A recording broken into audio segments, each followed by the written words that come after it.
Steve, what's up, man? Thanks for joining me on the Ask Me Anything podcast. This is your first go at it. How you feeling? It is. I'm feeling pretty good, Ryan.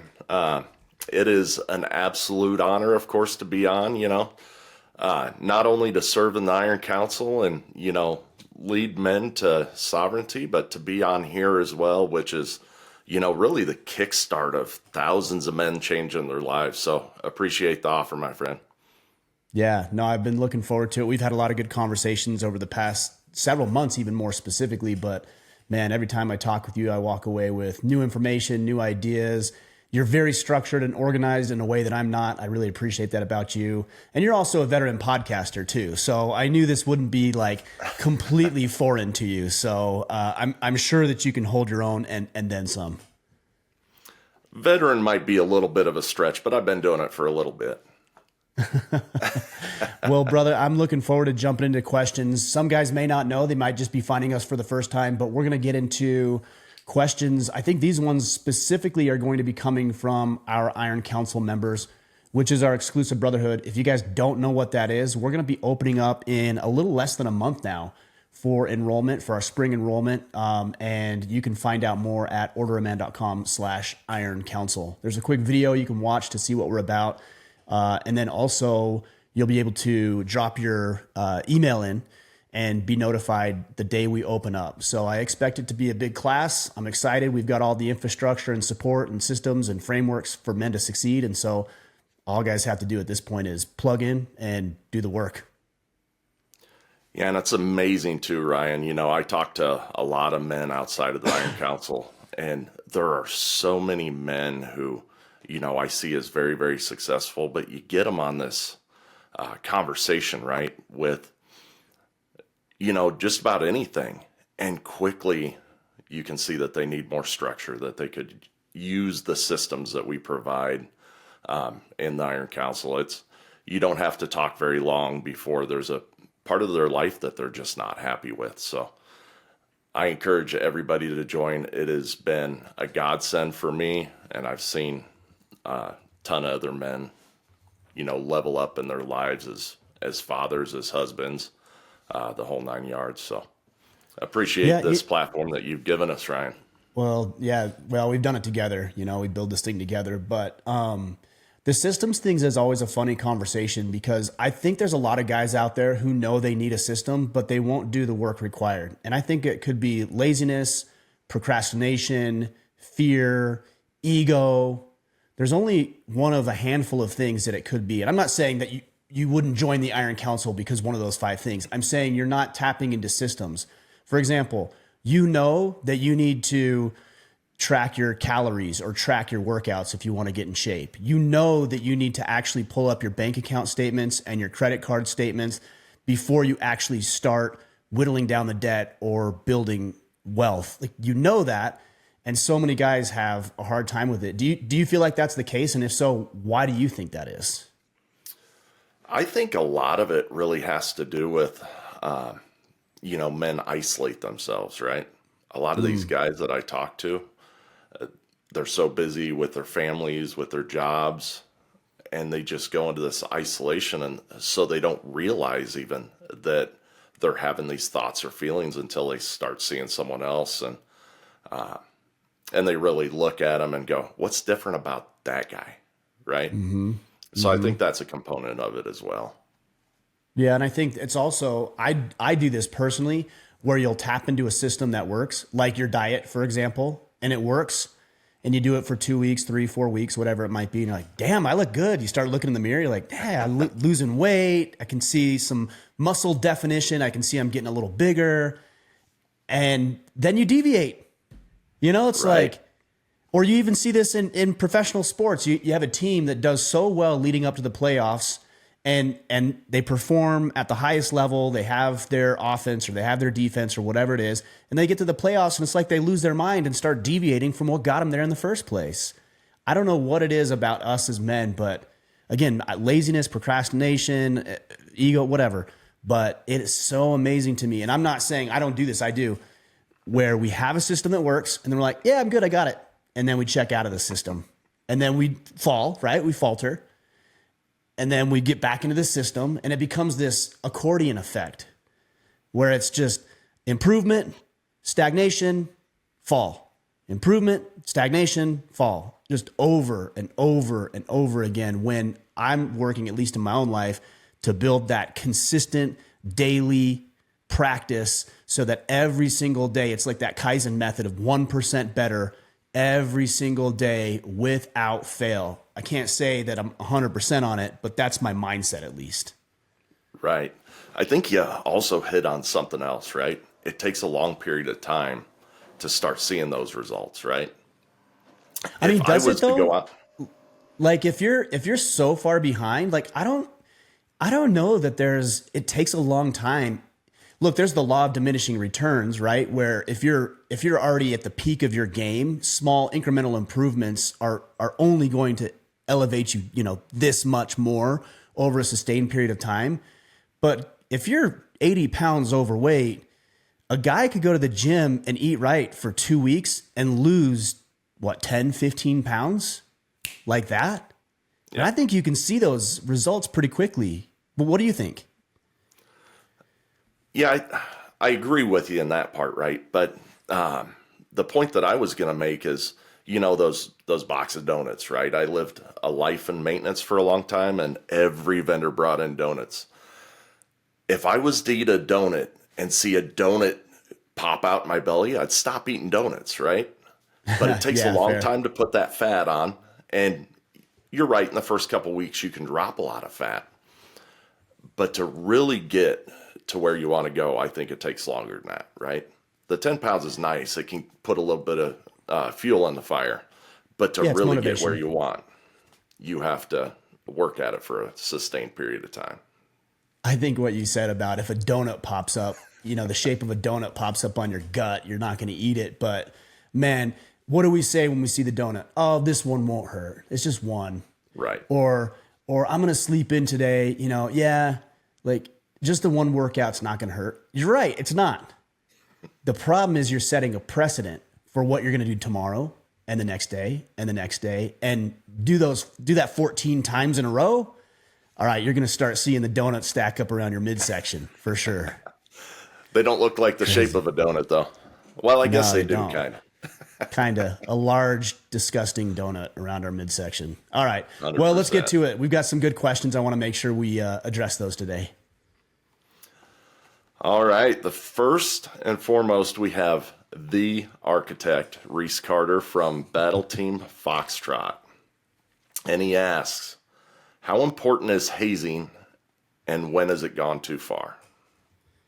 Yeah, I saw this question. I saw some of them. I didn't see all of them. This is a really good question. Obviously, the term hazing has a negative connotation because of the things with the media, and you see some of these college teams doing things to each other that are just horrific and horrible.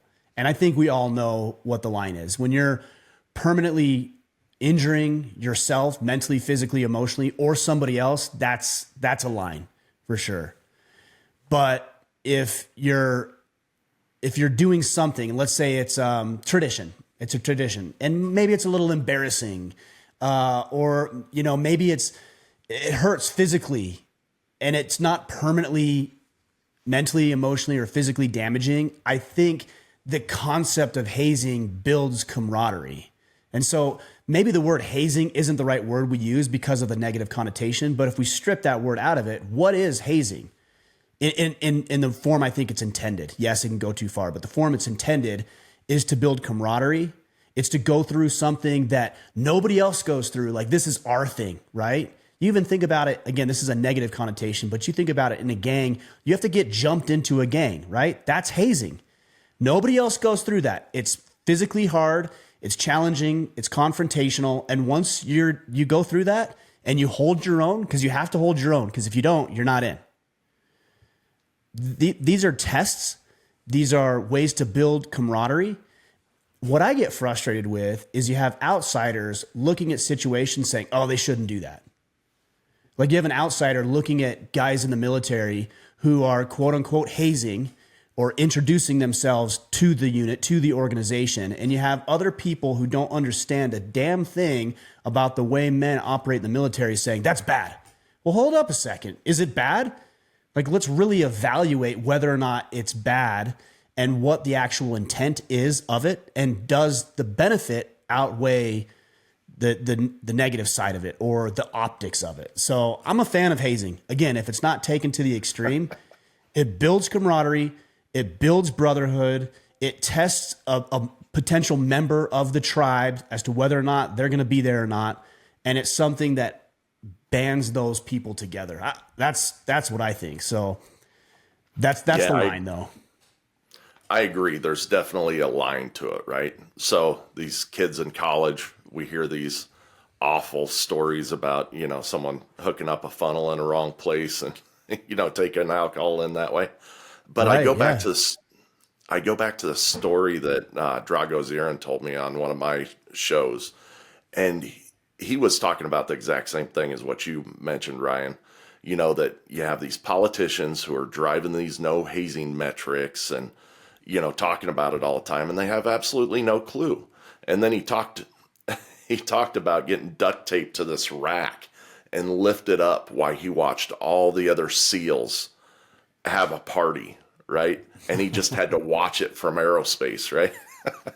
And he's like, that was awesome because when I came down, I was part of the club, right? Exactly. I was one of the guys. We had all went through the same shit, and we had something to talk about. It was our first conversation, right?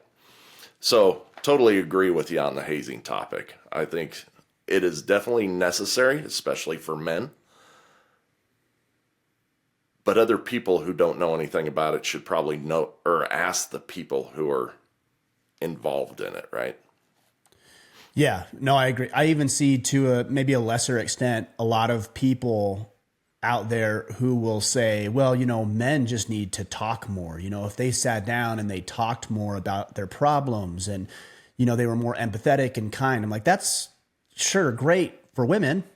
It's not wrong. But for men, generally speaking, we need something different.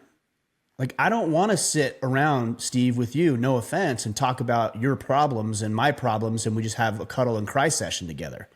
Not interested in that. But what I am interested in is us going on a hunt or a camp out or a Ragnar relay race or something challenging. And in the meantime, we can talk about how things are going with your wife or what's going on with my business or why I'm struggling with X, Y, and Z. And we can infuse those conversations while we're doing something challenging, physically demanding, and requires a lot of our, energy, our mental and physical energy. That's generally how men work better. And the problem with men's mental health in this society is not that we're not doing it, because I'd be willing to bet that we as men, as a group of people, are having more conversations, more therapy, more of these sessions than any other time in history, and yet we're more depressed, more suicidal than any other time in history. So it doesn't seem to be working too well. And I'm not saying that we shouldn't be involved in therapy. I think there's a time and place. In fact, I've had therapy in my own life. But also, I think we ought to start behaving like men with each other by getting together and doing hard things, doing service. I think about the Amish and doing barn raisings, right? That's a community now, and everybody's vested in that home. Don't you think they're going to protect that home and the people inside of it because they have a vested interest in the building of that home? We don't do that in our communities anymore. And guys, to your point, feel isolated. Then they're told to go talk it out with somebody, and they walk away more confused, more isolated, more frustrated, and still alone.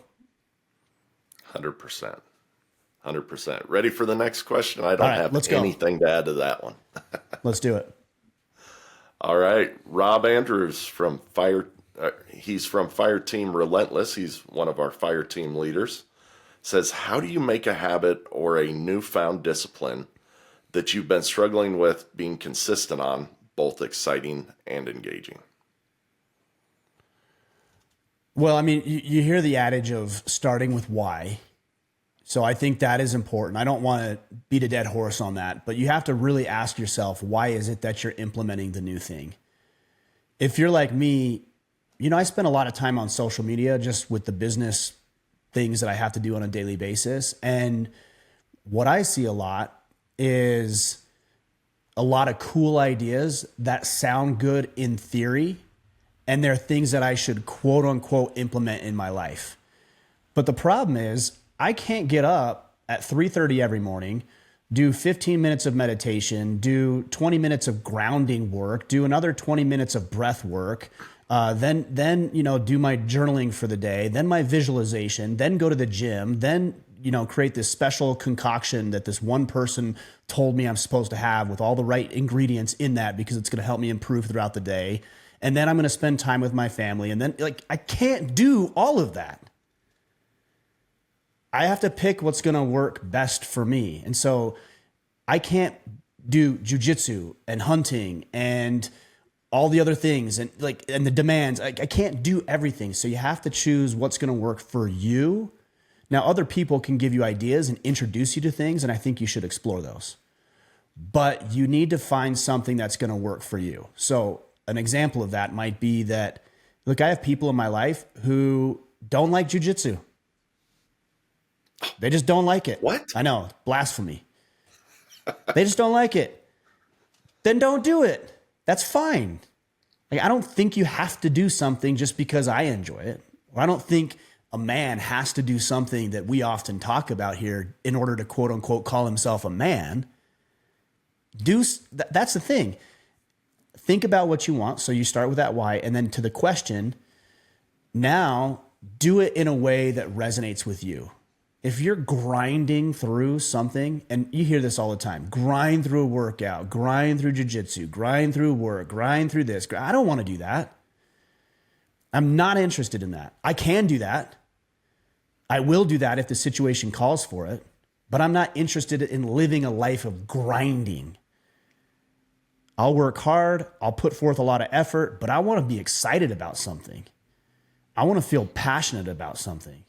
I want to be engaged in that thing. And that's not to say that just because I'm those things, it's going to be easy, but it's certainly easier than grinding through it. So if you find yourself doing something that is habitually miserable, stop it. Figure out a different way to do it. Maybe you need to hire somebody because you're doing something at work you don't like. So you need to bring somebody in. Maybe instead of doing that one kind of workout that you continually do, you do something different. My fitness coach, Johnny Loretti, actually texted me today and he's like, hey, I've been thinking about changing up some of your programming. Would you like to do that? I'm like, yes, please. Not because I don't enjoy working out. I do enjoy training, but I need something different. And guys will say, well, you should do this for however long in order to produce the maximum result. Look, if it's miserable to me, you might be right, but if it's miserable to me and I don't do it because it's miserable, then your 120-day protocol on the same workout isn't going to work anyways, because I'm just not going to do it. So I think you need to grease the grooves. James Clear talks a lot about this in his book, Atomic Habits. Grease the grooves on the things that you want to do. Make them easy, make them enjoyable, make it convenient to do, and then place friction between the things that you don't want to do, like drink or excessive spending or looking at pornography. These things that you don't want to engage in, create friction so those are harder to do. That's what I think. Yeah, I like that. If you don't like it, stop doing it. However, you're really making me think about my choice with jujitsu. But I want to turn that a little bit, right? I don't like doing it while I'm doing it. Really? I don't know if you're different, but I'm different. I really enjoy it. What I really like is I like how when I think about it afterwards, right? How I was able to keep my calm in a situation. I like to be able to coach my kids out on the mat. I like all those kind of things. So I'm going to take this a little bit different place. I would say stop looking for excitement and engagement, right? Just stop looking at that in the activity and start making sure that it marries up with your overall vision. That should be what's exciting to you. And just to bring it back to a story, right? Before we met, I was 310, 320, kind of wavered back and forth. I weigh 240 now, 6'3", right? I did not enjoy losing that weight. It was horrible. Went on keto, carnivore, you name it. I kept on switching it up to keep re-engaged in it. But I knew what I wanted to do on that other side. I wanted to be there for when my kids graduated and not be in a wheelchair, right? I wanted to be able to go out and play games with them and do all that stuff. And that's what excited me about it. It wasn't the activity that excited me. It was the end point. And I would think that if you could attach yourself to that end point better, that you'll be a lot more excited about it. Yeah, I agree. There's another thing I was thinking about as you were talking, and I think there's a really important factor when it comes to engaging in these new activities you know are going to serve you well, and that is being fully present in those things. So yesterday, my girlfriend and I took her daughter and two of my children on a hike. And, my kids did fairly well. But they got tired and they started complaining. And then they started thinking about, can we get ice cream after? And can we do this after? And what's going on later? And I said, hey guys, let's focus on now. Let's not worry about whatever we're doing later. We have other stuff, but we'll get to that later. Let's focus on now. And we do that as adults. We get so distracted with the latest and the greatest and the next and the newest and everything else that we forget to be present in the moment. For example, if I'm thinking about other conversations I need to have, if I'm on my phone, if I'm, working on a to-do list during this conversation, how am I going to enjoy this conversation? There's no way I can do that. I think about this also with my fitness stuff, specifically as it relates to nutrition. My fitness stuff, I can do that. I have no problem with that. It's the nutrition. I'm an overeater.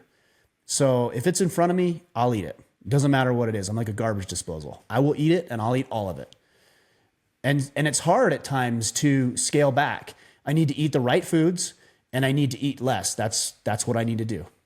And I know that about myself. It's hard at times, but when it's not hard is when I make it a game. So today, for example, a friend of mine and I, actually he's doing some consulting with me on the business stuff. Him and I are going to lunch today. Well, I could go to lunch and I could eat like that garbage disposal, or I could be a little bit more creative. So instead of getting the burger and fries, maybe I get the burger patty without the bun and I go to sweet potato fries or mixed vegetables instead of French fries. Same amount of food, still going to be delicious, smart little choices, and that creativity helps me. Also, when I track it, okay, how much did I eat today? I got home and I had 2 eggs today. I'm tracking my water intake. When I track it, it turns into a game for me and it makes it exciting. But I think that comes back to what I was saying, is that it's being present, fully vested in whatever you're doing. If you're doing it and you're thinking about other things, other activities, other hobbies, what's next, what's newest, what's greatest, then of course, whatever you're doing currently is going to be less interesting. Focus on what you have now. That even applies to relationships. How many guys do we know who are like, oh yeah, my wife and I, we've been together for 10, 15, 20 years, but man, my secretary, she's pretty attractive, or, they see these women at the gym and they get flirting and then it goes down a wrong path. It's like, stop focusing on that. You've got a woman at home who loves you, who cares about you. You can grow and build and love on her and lift her up, and she can lift you up, and you can challenge each other in healthy ways. Make that the interest instead of everything else that's going on around you. 100%, man. The tracking point too, right? It takes that overall and brings it down to the day, right? If you can't be long-term, that tracking brings it down into reality, and it can be just small wins every day, right? And when you win the day, you get excited for the next one. Yeah, agreed. Yeah, so great points there, Ryan. Got to be present in the moment as well as look out there in the future, right? Yeah, for sure. I'm going to skip around a little bit. Dan Delero posed a similar question. He says, when you've taken on a lot of responsibilities and are truly interested in everything you do, and then he used a 4-syllable word, which I'm totally against. Yeah. He says, to use our vernacular, it serves you, but you know you're stretched too thin. What process do you go through to determine what to keep and what to discard? Yeah, I'm pretty intuitive when it comes to that. So I don't know if I have like a specific process for it. I tend to be more of an intuitive on issues like that. But there is a hierarchy of activity for me. And I think if you understand what that hierarchy is, we will have less of a problem wondering what we should and shouldn't be doing. So for example, my greatest responsibility is my children. They are at the top. So everything else is less of a priority than that. And that's the thing. People say, oh, I have 17 priorities. No, you have zero. If you have 17, you have zero. But I've got my children. I've got my relationship with my girlfriend. I've got her daughter. I've got this business. I've got my relationship with God and my spirituality. And then I have me. Then I have, training every day. I have other activities, hunts that I want to go on. This is just part of the deal. I had an opportunity a couple of weeks ago to go to an event, and instead of going to that event, I decided to stay home because my oldest son had his very first lacrosse games. So I went to his lacrosse games. That was important to me. So I made the sacrifice to go to his games instead of going to that event for 3 or 4 days. There was another opportunity we had last weekend for me to go up to a hunt expo in Salt Lake. I take my boys to that. We do a boys trip out of that every single year. And so, but my oldest son had lacrosse games. I decided to sacrifice that to get my other 2 boys to the hunt expo because they were a priority. And my other son got priority last week. So they're going to get priority this week. So I think if you understand what the hierarchy is, you can put those in the proper order, and really use that as a litmus test for what you should and shouldn't be doing. Another example, because I don't want to sacrifice everything that I'm doing, a workout, for example, a lot of guys will hide behind their families. Well, I'd love to work out, but my kids need me to be there. Well, yeah, that's a false dichotomy. Your children do need you to be there, and you can also work out. And how can you do that? By getting up an hour earlier before they're even up and going to the gym. Oh, but my children are little. Okay. Like how little? If they're toddlers, that's one thing. But if they're 6, 7, 8 years old, and maybe there's another 14, 15, 16-year-old in the house, I think you'll be okay for 45 minutes to an hour. Or if you're not, get up and go out to your gym, buy some weights, do some body workouts. Like this should not be an excuse. You just have to figure out a way to make all of your priorities work together. Another example, really wanted to spend some time with my girlfriend over the weekend. We decided to go on a hike. Well, guess what? My kids come with me and we all do it together. So you can combine these things in a way that allow you to get what you want and meet both of your responsibilities and desires. But you have to be a little creative in order to do it. So just a question to follow up on your hierarchy. You've been very open with everybody on this podcast about the changes that have come in your life over the last couple of years. So how often do you look at your hierarchy and make sure everything's still in alignment? Like make sure my actions are in alignment with my priorities? Is that what you're asking? Well, to be blunt, right? You went through a divorce and now you have a girlfriend, right? That changes your priority structure a little bit. Sure. So how do you reassess to make sure that they're all still where they need to be as far as priority? Again, I don't have a process for that as much as it's intuitive, but I look at the relationships and ask myself, are these going well?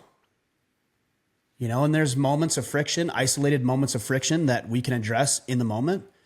And then there's also trends. I've seen that with my children. Everything's good now. Like we have those little moments of friction and we address those like a father should with his children. But then you can look at trends, and I've had trends with my kids or other people in the past where it's not going well. And I can see that because I'm aware of it, and it's part of the process of after action reviews. It's part of the battle planning process. It's my connection quadrant. Who do I need to be connected with? Why do I need to be connected with them? How can I best connect with them in a meaningful way for them? But these are things that I'm reviewing not only on a daily basis, but at least once per quarter and asking myself what relationship really needs the most emphasis and what can I do to show up in a powerful way. It is hard. I'm not going to say it's easy, but it's hard to balance everything that a man has going on. He's got his wife and significant other. He's got his children. He's got his friends. He's got hunting buddies. He's got extended family. He's got colleagues and coworkers, maybe employees. It's a challenge. And so the way that I look at it, and I've talked about this in the past, is that life requires balance. And you hear this often, the work-life balance. And a lot of guys on Instagram will say, no, there's no such thing. That's dumb. That's a recipe for disaster. I mean, if you want to do something and be, alone and miserable, but you really want to do that thing, by all means, I'm not telling you you're wrong. That's not a decision I want to make. I want to have it all. So balance isn't some state that I'm trying to reach. It's an active thing I'm doing. It's a verb. I'm balancing. So the analogy that I've used is that if you're on a surfboard or skis or a snowboard and you're going down, let's say skis, because I've recently taken up skiing. You're going down on your skis, like you're not just perpendicular to your skis, stiff as a board, balanced, because there's factors at play that you need to take into consideration, right? There's the snow, there's grooves in the snow, there's slopes and hills and things that are actively working on you that you need to respond to. So sometimes you're going to lean forward, sometimes you're going to lean back, sometimes you're going to shift your weight to the left, to the right, but you're making thousands and thousands of these shifts as you're going down in order to accomplish the goal, which is a successful run. Life is the same way. Relationships are the same way. I have 4 children. Sometimes my oldest needs more of my attention. Sometimes my youngest needs more of my attention. And I have to be able to balance it and recognize, oh, you know what? That little guy needs some time right now. So everything else has to be on the back burner because I need to give him some time. But that's just active doing that on a daily basis and being aware of what your people need from you. Are there any blooper reels of this starting skiing? No, I don't film any of that stuff. Not yet, anyways. There are some bloopers, but there's no reels of it currently. But it's pretty hilarious, actually. My little brother, when first time we went skiing as a family, I don't know, I was probably 10 or so. He was, 7. He was barreling down that hill, hadn't listened to any of the instructions, didn't know how to stop, but he knew there was cars at the bottom of that hill, right? So he bent over and he just ramrodded this lady in the hind end with his head. Geez. Just totally took her out.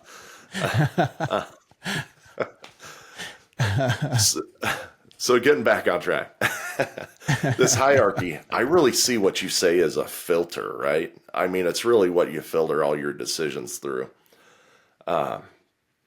which I'm really going to have to take a look at that in my life. But getting back to this question, I know Dan, I know that he's a engineer by trade. So I'm going to talk about a slide rule, right? I don't know if you know what that is, Ryan, or if this is just old guy talk here. This is old guy talk. This is engineering jargon. I mean, I know what it is, but I wouldn't have gone there personally, but go for it. So I'm going to explain it, right? There's a ruler, there's a little viewing template that goes back and forth on the slide rule. That's all that it is, right? So how I look at this is that there's a certain amount of capacity that we have. And that entire ruler is filled up with things that serve us, with value-added activities. But there's only so much of a window we can look in at any point in time. So as we progress down that rule, really it's as simple as we need to cut off the things that don't serve us as much for things that serve us at a higher level. For those connections with our families, with our workouts or whatever, right? We sacrifice one for another. So we need to look at them from a value perspective, in my opinion. I agree. I'm taking some notes here. I totally agree. The only caveat to that, and I don't think you're saying anything to the contrary, by the way, is that it's not always just service to ourselves either. I think there's a lot of that in society where it's like, well, what am I getting out of this? Is this good for me? Like, how am I getting mine? And you should be selfish at points in your life, but also people rely on us. Like you have a significant other, you have kids, you have coworkers, you have employees, you have people who are relying upon you. And so you have to do this right. And we don't always get it right, but you have to attempt to get it right because those people are counting on you. And I want to be a man who's counted on. And isn't that the interesting thing? Even in service to others, it is a bit selfish, right? When I serve other people, there's also something in it for me. There's a sense of pride. There's a sense of satisfaction. There's a sense of me fulfilling my duties and responsibilities. So in a lot of ways, we can get what we want by serving other people. I think that's something that men would really benefit, is learning that you can get, Zig Ziglar said this in the context of sales, you can get everything that you want if you're willing to help enough people get what they want. And that quote has just stuck with me since I heard it. Oh, 100%. So in business, this is just a small example of what he just said, but in business, I'm constantly teaching people things, how to do Excel, or, just different principles of leadership or whatever. And I get asked all the time, why do you do that? It takes out of your day. Well, whenever I learn or teach something, I learn more, right? It just drives that principle or task or whatever. I learn more about it as I'm doing it. Mm-hmm. Same reason why I like being a mentor in the Iron Council. As I'm talking with these men, they're giving me as much value as I'm giving them. So I 100% agree with that. Well, and the interesting thing about service is I think it's important to do it for the right reason, which is simply just it's intrinsically valuable. I believe it's the moral thing to do, and that's derived from God, that we're here to serve other people. So there's that. But it's karma. You're always going to get out of that. I've had people say the same thing. Like, I'll help guys. If a guy calls me up and, hey, I'm starting something similar, do you have any advice? I help those people. Now, some might say, well, that's competition. You shouldn't do that. Maybe it's competition. First of all, there's 8 billion people on the planet. So I think I'm okay. But you never know what's going to come of those relationships. Maybe that guy's business doesn't do as well as he'd like. And because you are the only person to help him, now he's advocating for you because he's closing down his doors and his business. And he's like, hey, this guy is doing the same thing. I trust this guy. I've got a friend of mine. His name's Greg Black. We started doing financial planning together. This was in 2008, 2009. And we work together in a lot of ways. And sometimes we were in a formal partnership, and other times it was informal and we would just help each other out. But we always had this really good professional relationship and personal relationship. Well, I wanted to sell the business because I was doing order of man. Well, guess who I called? Called Greg. Greg, thinking about selling my business. You interested? Yep. And he ended up buying my book of business from me. Served me because I wanted out and I needed to sell the business obviously so I could focus on what I wanted to do. He wanted to buy it. Great revenue opportunity for him. And it worked out because of the relationship that we had. He was willing to help me. I was willing to help him. And when I was out, he was the first person I called.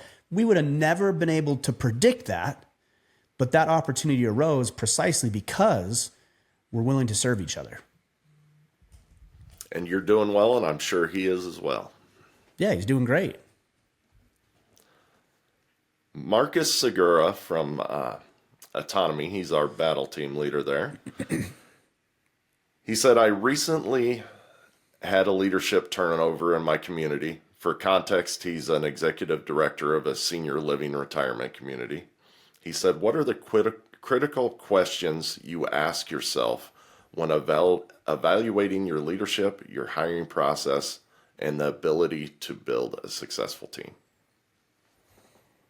There's so many metrics. If you just want to look at the best I wouldn't say the best, but the easiest metric to look at is just look at your performance.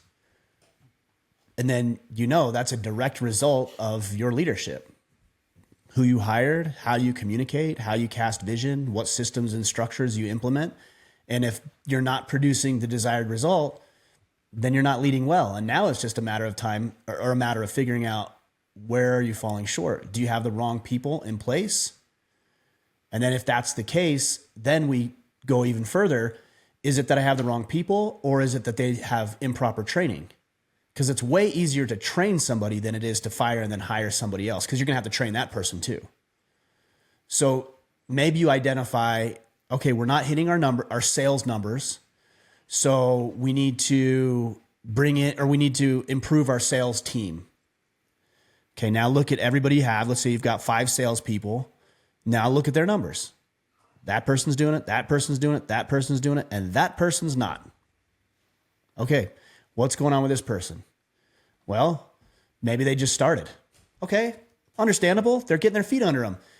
Everybody else who's performing, what are they doing right? Now you can go to your high performers and say, hey, I'd like you to take, Steve under your wing and train him over the next 30 days on these elements. And then you see if he does better. Right? And if he does, then you know you're in the right place. If not, maybe it is time to let him go and bring somebody else on. But I think you reverse engineer the process and you look at what you're ultimately producing. Another metric that could potentially impact the bottom line is morale.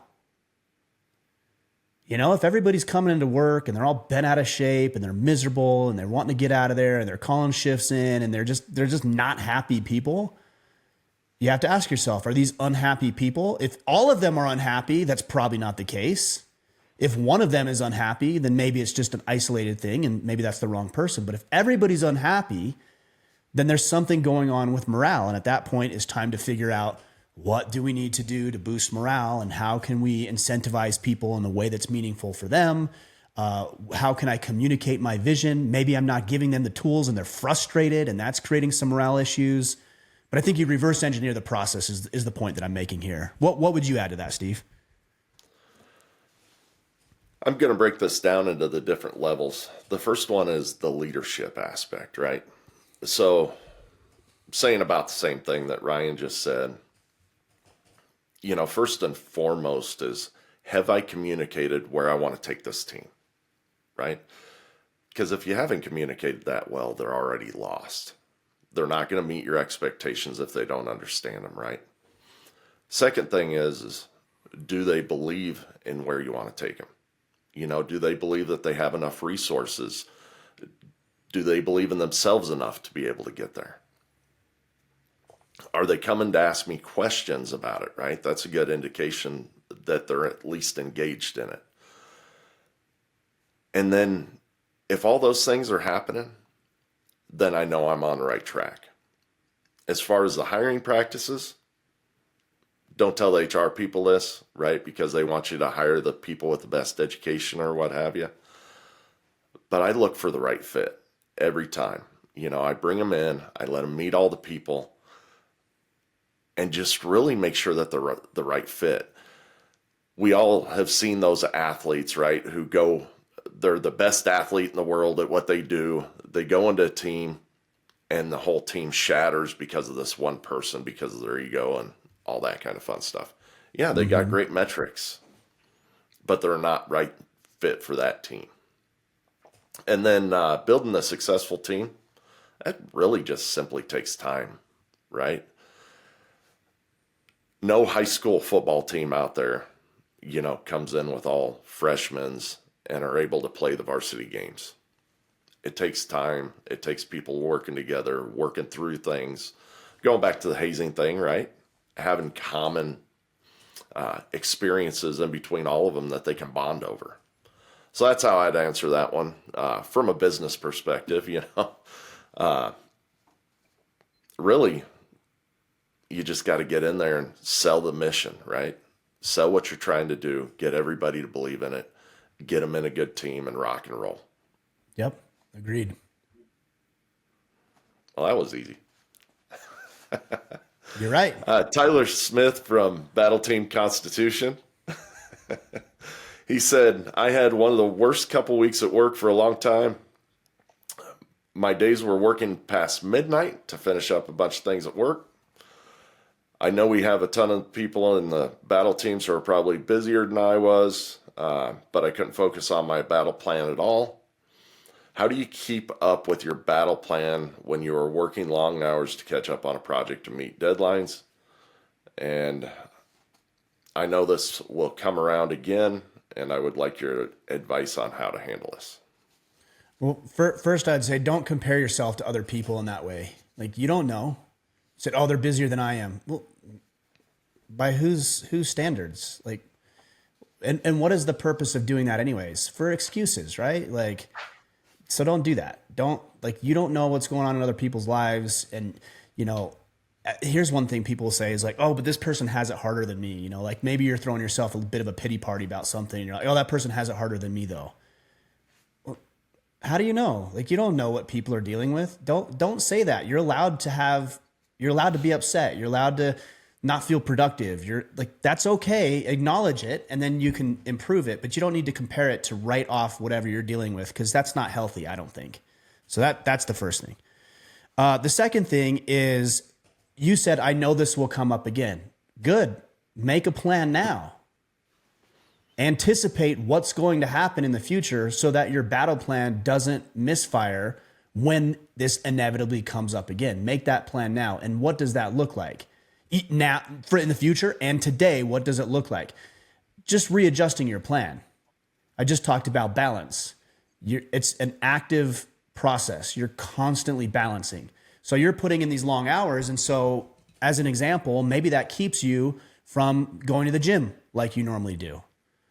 Okay, maybe you aren't going to be able to go to the gym, but you probably have 45 minutes of lunch in there somewhere. And so maybe you take 20 minutes to eat, and then another 20 minutes is spent exercising out in the garage or the parking lot of your office or wherever you're at. Those are pivots that you can make that keep you on track with the battle plan.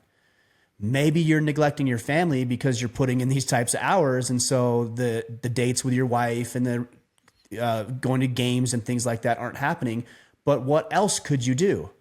Well, you can stay connected by sending a couple of texts that you normally wouldn't send, or maybe doing a video message and saying, hey, hon, I'm thinking about you today. Man, I'm so busy. And I know this is just a season, but I just wanted you to know I'm still thinking about you. I hope you're having a great day. I love you. The end. Or to one of your children, hey, bud, I know you've got a baseball game tonight. You know I can't be there. We've talked about why I can't be there, but I just wanted to tell you that I'm thinking about you, that I love you, that I hope you do well, and I'm really, really anxious to hear about your game tonight when I get home. So there's things that you can do to stay in contact with the people that you care about in spite of having to work.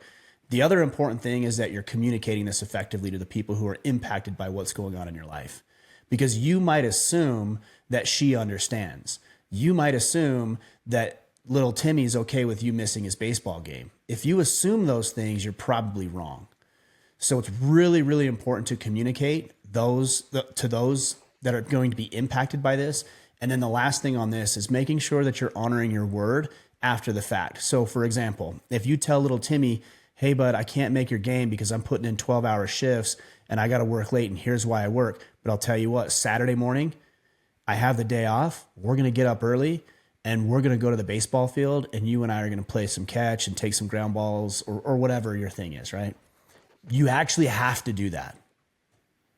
Because a lot of guys will say, oh, but I'm tired. Like I work so much, I'm tired. Can we do it tomorrow? Nope, you can't.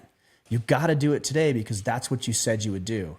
And they're watching and they're observing and they understand. I think, kids are pretty resilient. They understand that you have to work. What they don't understand is you lying to them. And that's a lie. I'll play with you on Saturday and then saying, no, I'm not going to, I'll do it tomorrow. You can sugarcoat it however you want. That's a lie. So don't lie because that they're not going to understand. And it's going to be very hard for them to reconcile the two. And then you're going to lose trust with them. Oh yeah, when dad says something, it's just not going to happen. And I know that. That's not a great place to be in order to build a healthy relationship. I think you could have probably read my notes here, Ryan. We're so married up in our thought pattern. The only thing that I'd like to add to that is that, a lot of times these are just seasons, like Ryan said. Sometimes they're longer than that, right? So, number one, make sure that it aligns with where you're wanting to go. Don't just work the long hours because someone else is telling you. There's other jobs out there. There's other things that'll help you get to your vision, right? But also understand whether it's going to be short term or long term. If it's in the short term, pivot and move, right? Maybe your tactics aren't built for what you're experiencing right now, and Ryan hit on that. Maybe it's using your lunch break. Maybe it's buying a TRX system, putting it up on your office door, whatever you do, right? Adjust your tactics for the season that you're living in. But don't do it all the time. Understand whether this is a short period of time, long period of time, how often it's going to happen so you can plan for it. The other thing that you hit on, Steve, is you said, there's other jobs out there and there's things that you can do. And I know a lot of guys could probably, even in the back of their mind, I can almost hear them saying, well, yeah, I mean, easy for you to say, but like for me, I have to work this job because I got to put food on the table or make the car payment. I get that. You do have to, that's your responsibility. You do have to do that. So this is why it's so important that you build financial sovereignty right now. This is why it's important that you pay off the car. This is why it's important that you have money in savings. This is why it's important that you don't spend as much or more than you're currently making so you can stash some money aside. This is why you have a budget. You do all of those things now, and you might be behind right now. You might be up to your eyeballs in debt, credit card debt, medical bills, car payments, all sorts of weird things like that you shouldn't have purchased, and you've got them. So what do? Get yourself in order today. That way, if an employer comes to you and says, hey, I want you to sacrifice your morals maybe, or your values or your priorities, you can say, screw off. I wouldn't necessarily say it that way, but you can. You're in the position to say, no, I'm good. Thanks for the offer though. Because there's no threat to you. If he says, well, then you can't work here. It's like, okay, I'm good. I got 80 grand in the bank. I have no debt. I'll have to find another job. And also another way to build sovereignty in the financial and job career realm is learn how to network. Right? So if your employer says, you're out of here then, if you're not going to do it, say, good. Joe down the street actually just offered me a job. Bye. Because you learned how to build a network and a reputation for your work that you're not hamstringed or beholden to any other person who might ask you to do something that goes against anything that you want to do. And you're the only one who gets to decide what that is. It's a rough position to be in when you compromise yourself because you're afraid of losing something. You see it in relationships too. Men will compromise themselves because they're afraid of losing a woman, and they're operating from a place of scarcity that they'll be somebody completely different than they are. And that ends up, ironically, becoming repulsive to the woman anyway. So they're going to lose her anyways. And then you see it in the job space, in the financial space.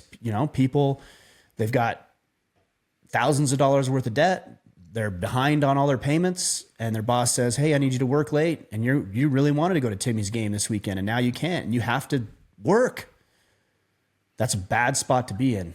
And I've been there. And a lot of men listening to this are there. You know how miserable that is. The way you don't be miserable is by building that sovereignty now so that when those things come up, you don't have to compromise yourself. On that switching job and sovereignty topic as well, there's one more point too. There are so many times that I see applications come in for open positions in my company, and they're like, I supervised putting parts together on this. When they should read, I led a team of people, right? So they get themselves boxed in this little box. This is all I can do, which makes their world really small when they're looking for another job. Right. Rather than applying those qualities that they have across the entire spectrum. Yeah, good point. All that transferable knowledge, making that one specific part might not be transferable, but getting people to make a part or to be motivated or to get there on time or increase productivity, that stuff is transferable. 100%. Yeah. All right. We have a gentleman from Battle Team Vulcan, Woody Lord, says, where do you draw the line between do it yourself and hire out? He's got a new fence that he's looking to put up to keep the neighbor's dogs from coming over to his house. He could save a few grand doing it himself. No, that's false. Keep going. I'll explain that in a minute. Or hire it out and have it done quickly. So he just wants to know our thoughts on that. Look, we can look at it purely from a numerical perspective. Let's say it's going to cost $5,000 for parts and labor. I don't know. I'm just throwing out arbitrary numbers. That could be way low, but let's just say that's what it is, $5,000. And you're saying to yourself, well, I could save $2,000. So you're going to spend $3,000 in parts, and you're saying you could save $2,000 in labor. And let's say that job is going to take, I don't know, 10. I'm just doing easy math here, 10 hours. No, let's say 20 hours. What that means, if my math is correct, is that that's basically $100 an hour. Is my math correct on that? I'll believe you. I'm not. Let's just say that's what it is. I could be way off. It's early. It's early more. It's not early. It's whatever. Let's just say it's $100 an hour. Okay. You're going to take 20 hours and you're going to pay a guy $100. So that's the $2,000 that, you're going to pay. What can you be doing with that 20 hours? If you can be making $150 an hour, then it's worth it for you to have somebody else do it. That's just the numbers. Guys, there's a cost associated with everything. So even if you're not in that realm there of like the numbers work, you can't just say, I'm going to save $2,000 because that's half the equation. The other half is that you're going to bust your ass, be frustrated, do a shitty job, and then, you're going to be upset about it. So yeah, congratulations. You saved, $2,000, but you broke your arm because you fell off the ladder. You had to spend all that time. You and your wife got in an argument and a fight over, the style or whatever, that you weren't the inside spending time with her and the kids. Like, there's other factors that need to be taken into consideration that you can't necessarily quantify the way I did with the math.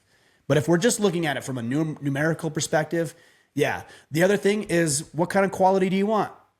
There's a lot of things that I could probably do on my own,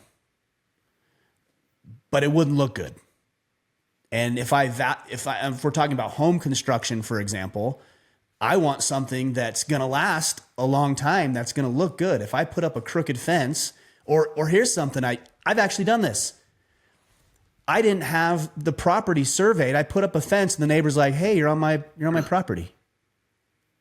And he was good about it. We were friendly about it. He's like, "Hey, you put the fence on my property." Well, guess what?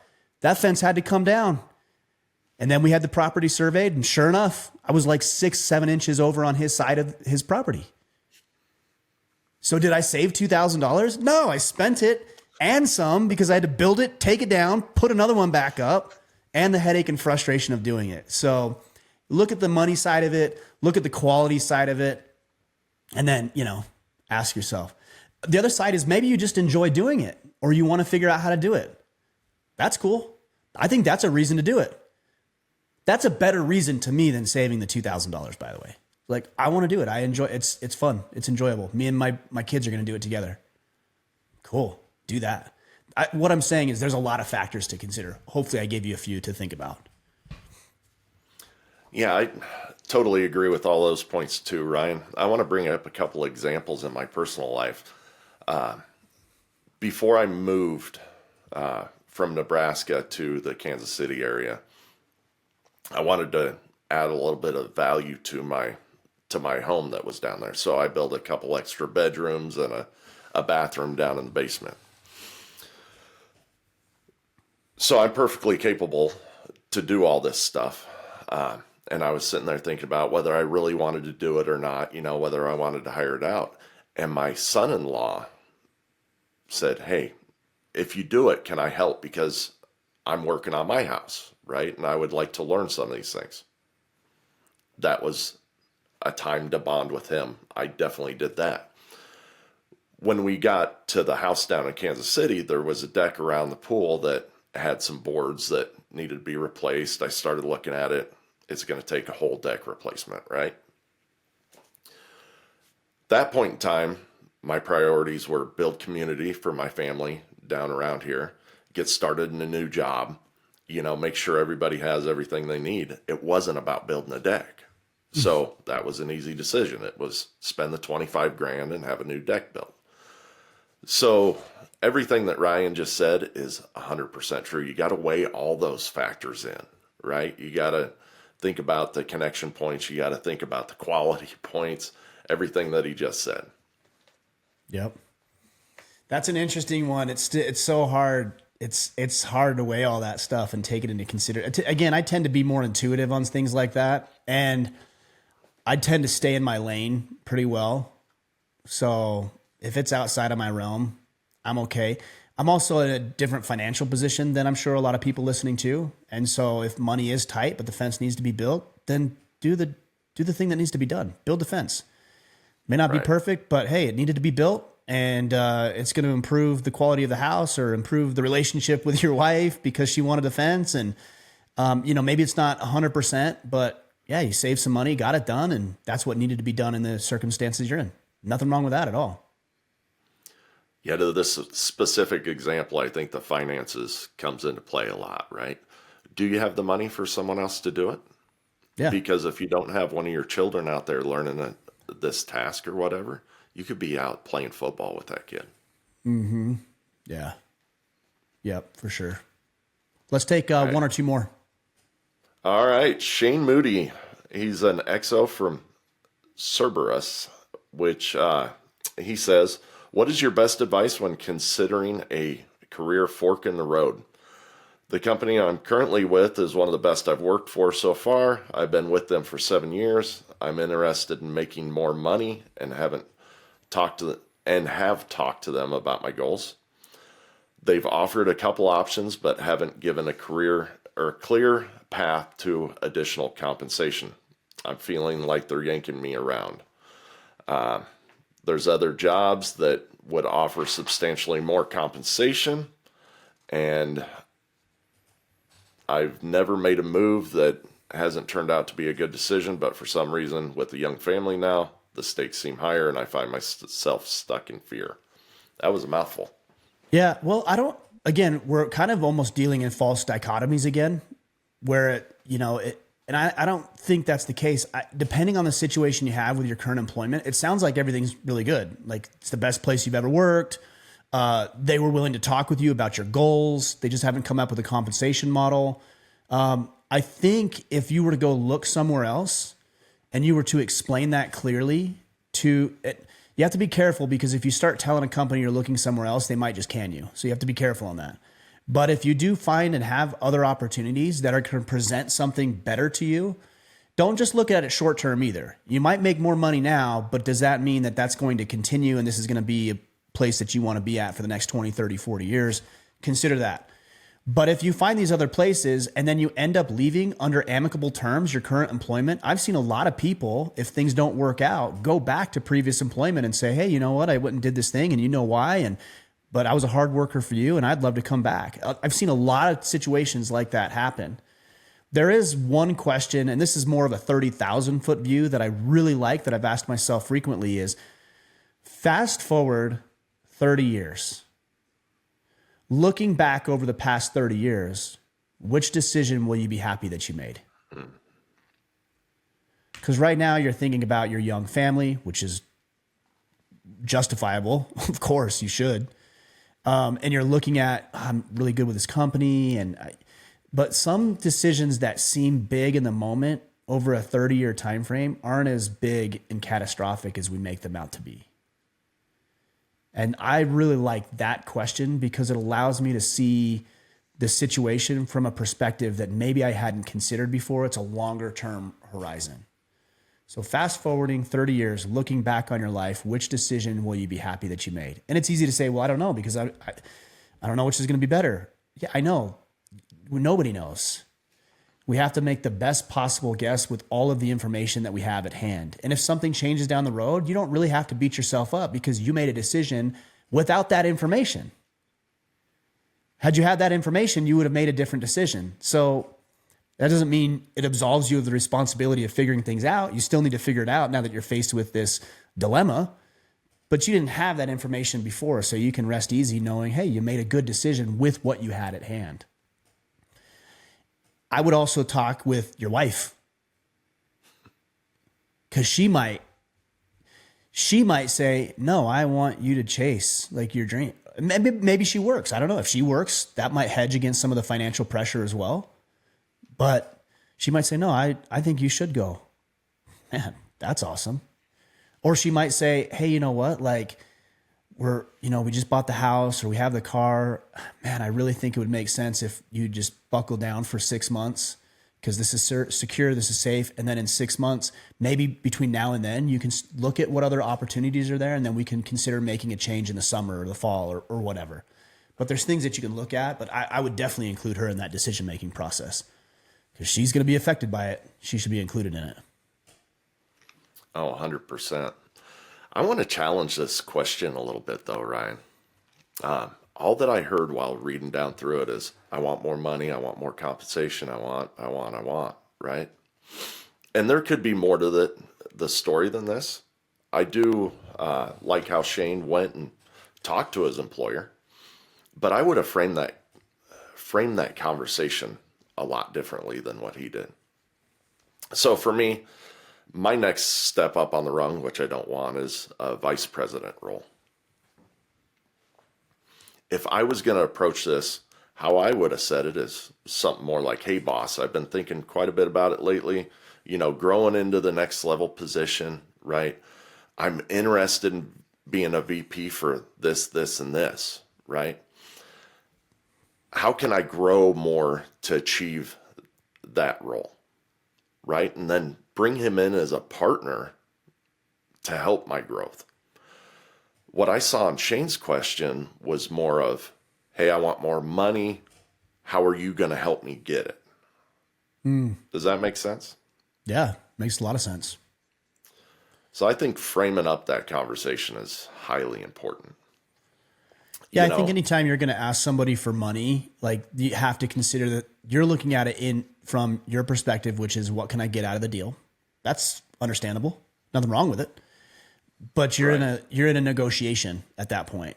And so you have to consider that this other party, in this case your boss, is trying to get you, and this is no incrimination on him by any means, so please don't take this the wrong way, but he's trying to get you to do as much as you possibly can for as little as he can pay. That's not immoral, by the way. It's just a negotiation. People say, oh, he's taking advantage. No, he's not. You're a grown adult. He's a grown adult. You guys can come to a conclusion or just not work together. There's no manipulation there. It's not a bad thing. It's just the reality of it. So if you want to improve your odds of getting more money, then you need to look at it from his perspective. How can you bring in $100 for every additional dollar he's going to pay you? If you can do that, to your point, you're helping him win. I'd make that trade all day long. If you came to me and said, hey, Ryan, for every $1,000 you give me, I'll give you 10,000. I'd give you all of my thousands. All day long, I would do that, right? And that's the kind of negotiation we're talking about here. How can you show him that him paying you more money is actually going to yield a higher and favorable return for him? Got time for one more? Yep, let's do it. All right. Last one is from Kevin Nickel from Romulus. He says, relationships are emotional roller coasters. How do we get to a place where covert contracts and establishing hidden expectations of our significant other no longer exist? There's a lot, I think, there. And I'm not a relationship expert by any means, but when I get things right, I think the best thing that we can do as men is allow the women in our lives to express what they need to express without disincentivizing them for doing it. So, for example, if you want honesty from your wife about how she's feeling about your performance as a husband or a father, let's say, and you want her to be honest, no covert contracts. That's what you're asking for right now. So you want her to be honest.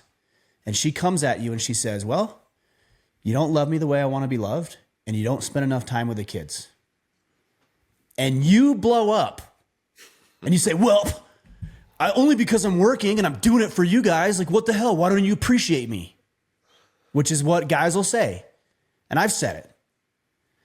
What do you think you're telling her about how she communicates with you?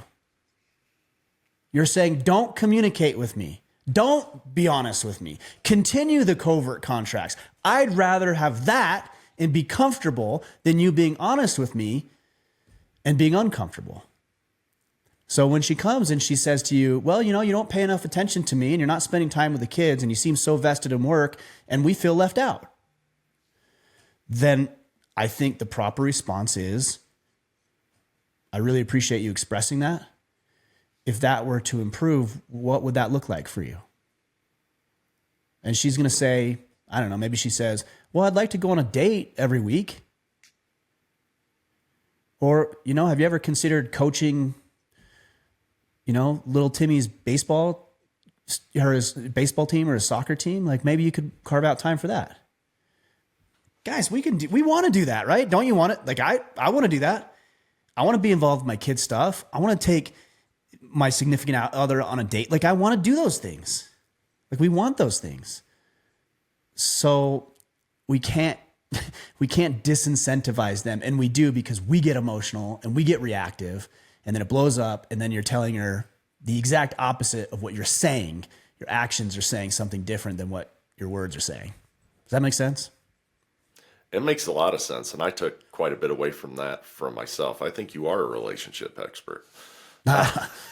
I'm not saying I know that's true and I don't do it all the time. I've gotten a lot better. I'll say that, but just let her express what she needs to express. And I think saying thank you, and I'm grateful actually, if she says something to me that's uncomfortable, that's like awkward or that I don't like. And like, I really am grateful for that. I would rather know and be a little uncomfortable for a little bit and then give ourselves the opportunity to work on it than, pretending everything's a Disney fairy tale. And then underneath it's like the foundation is just eroding and crumbling around us. And then that you realize, 5 years down the road, you could have done all this work, but you didn't because everything looked good because you were never willing to address the foundation of the relationship. And that's happened, in my life. So I'd rather be uncomfortable now and say, yeah, it's kind of like the analogy of your deck. You got to go under and look at the footings, look at the foundation, look at the rot. Like you don't want to look at it because it's going to cost you $25,000. But I'll tell you what, you don't want to be standing on there with your kids doing a barbecue this summer and the whole thing crashes and collapses on you and you end up killing yourself or one of your kids. Like what's worse? Address the foundation now, even though it's uncomfortable, and let her share what she needs to share, and then do what she asks if you can do it. Now, there might be circumstances where she wants something that either you can't or won't do. And then you need to communicate. Like, no, I'm not doing that. That's a boundary of mine. And then we should be able to communicate those things. Every one of our battle teams in the Iron Council, when they really hit the pinnacle of success, in my opinion, is when they start getting really uncomfortable with each other, right? Mm-hmm. And yeah.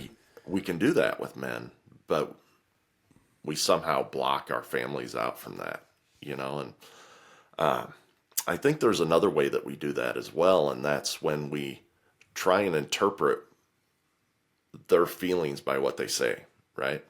So I used to do this all the time. My wife would, she would say something out of frustration or whatever, or just say it wrong, right? Not how she really meant it, or I just took it wrong. And it's like, yeah, F that, woman, she just, she's trying to do this or that, or, she thinks or feels this or that. But we bring a lot of ego into our relationships as well, right? And that ego shows up in those moments by, that anticipation of how she's feeling or thinking because of the words that she said. So I would say that, going back to that conversation piece too, is when you get yourself in moments like that and you start having these thoughts, of what your wife's feeling or thinking, that you just stop, drop that ego and ask her, right? Maybe ask her the next day so that it's not your feelings coming out, but just ask her, communicate. Is this what you really meant? Because that's what I thought I heard, right?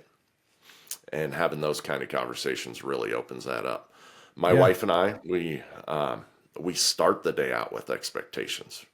So we get together, we read the gospel together, we do a little meditation together, and then we talk about our day. I don't have those thoughts a lot of the time now because we do that about why didn't the bathroom get cleaned or the laundry get done, because she's already told me she's taking the kids to the zoo, right? That's Or good. they're doing a field trip in homeschool. Yeah, I like that. I think that's good. I wrote this down as you're saying this because I just got thinking about this. It's usually not personal, even if it feels personal, and this goes to your ego thing. If she says something that's like, well, you're not showing up the way we want you to show up. I'm just kind of thinking through this, so I might stumble over my words a little bit. We would take that personally, like, oh, she doesn't love me, she doesn't like me, she doesn't care about me, she doesn't respect me, she doesn't appreciate me. These are all the things that we say. What if she's just saying, and I just started thinking about this as you said it, she's just saying, I want to be with a man who shows up for me. Like, it's not even personal. It sounded personal. It has nothing to do with you. It has to do with her. She wants something. She needs something. Like, I want a man who shows up and is fully present. And then the only question is, can you be that man? Do you want to be that man? I think most of us, yes, we want to be that man. Now, what do we need to do to give her what she needs in the relationship? It's an interesting, just the way you frame that made me think about reframing what's being said versus what is actually happening. Hey guys, sorry for the abrupt end on that podcast. I lost internet service here. They're doing some construction outside, and I think a wire got hit. Anyways, we were about to wrap things up anyways. Thank you for the questions today. I hope that Steve and I gave you some answers to consider and that you'll apply them in your life. That is the goal of this podcast, to not only give you the information and tools that you need, but to help you actually implement these things for the betterment of yourself, your family, your business, your community, everybody that you have a desire to serve. Guys, we talked a little bit about the Iron Council. If you want to check out that, again, we're going to be opening up mid-March, and you can check that out at orderofman.com/Iron Council. All right, guys, we'll be back next week, or excuse me, we'll be back on Friday for this week's Friday Field Notes. Until then, go out there, take action, and become the man you are meant to be.